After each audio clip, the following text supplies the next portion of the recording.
আল্লাহ পাক রব্বুল আলামিন বলেন, ইন্না আউওয়ালা বাইতিন وُضِعَ لِلنَّاسِ لَلَّذِي بِبَكَّةَ مُبَارَكًا وَهُدًى لِلْعَالَمِينَ فِيهِ آيَاتٌ بَيِّنَاتٌ مَقَامُ إِبْرَاهِيمَ وَمَن دَخَلَهُ كَانَ آمِنًا وَلِلَّهِ عَلَى النَّاسِ حِجُّ الْبَيْتِ مَنِ اسْتَطَاعَ إِلَيْهِ سَبِيلًا। সূরা আলে ইমরান আয়াত 96-97। আল্লাহ রাব্বুল আলামিন বলেন, ইন্না আউওয়ালা বাইতিন, এই বিশ্বজগতের প্রথম যে ঘর, সেই ঘরটা উদিআ লিন-নাস, এটা মানুষের কল্যাণের জন্যই সৃষ্টি করা হয়েছে। লাল্লাযী বিবাক্কাতা মুবারাকান, যে ঘরটাকে যে বরকতপূর্ণ মক্কা শরীফে তৈরি করা হয়েছে।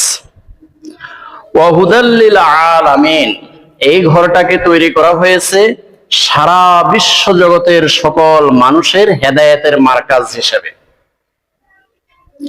ফিহি আয়াতুম বায়িনাতুম মাকামু ইব্রাহিম, এই ঘরখানার মধ্যে রয়েছে অসংখ্য আল্লাহর নিদর্শন, বিশেষ করে মাকাম ইব্রাহিম।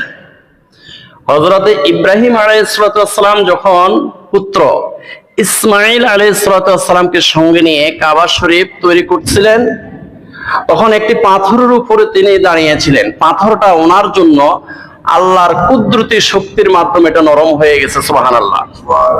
এই পাথরের মধ্যে হযরত ইব্রাহিম আলাইহিস সালামের পদচিহ্ন রয়েছে। এই পাথরটা হলো মাকাম ইব্রাহিম।